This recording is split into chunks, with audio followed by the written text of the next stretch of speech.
Kinilala at pinahalagahan ni Senator Loren Legarda ang mga may akda ng BAA number 86 dahil sa kanilang maayos at masusing pananaliksik, partikular sa wastong pagbanggit at pagbatay ng mga probisyon nito sa kanyang 13-year-old na Senate Bill number 342 na nagtatakda ng paraan ng halalan sa mga sectoral representative.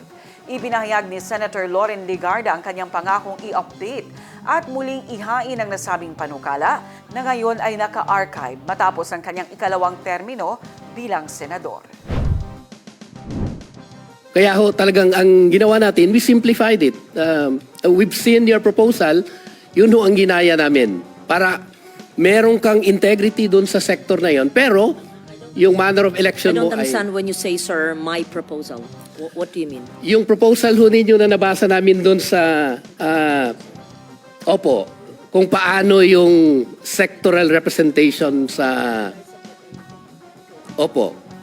yun ho ang manner nung pagpili. You referring to the Bangsamoro Parliament Forum? The discussions when you say my proposal? Was it a personal proposal? Nasa Senate Bill 342 po yun.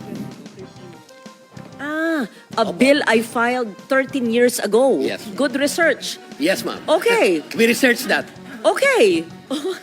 Tama po, kasi we were in a Ako palang quandary author paano. niyan. Opo. Okay. So I filed the bill in 2013. That was my second term. And you adopted Yes. a bill I filed. Ahead of my time, di ba? Yes. Tinatanong kita ngayon sa wisdom ng BAA 88. Opo. Bill ko pala ng 2013 ang ginawa niyong basihan. Opo, kasi Sinabi mo yan para wag na ako magtanong kung ano yung hindi po, wisdom pero nun.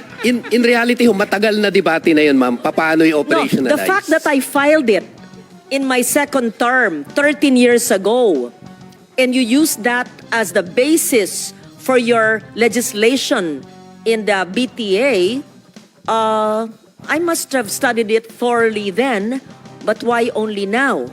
And okay, my question is, did you consult the settler communities, the non-Moro indigenous peoples, etc., in all of that? You went through the process and sought their and consulted them.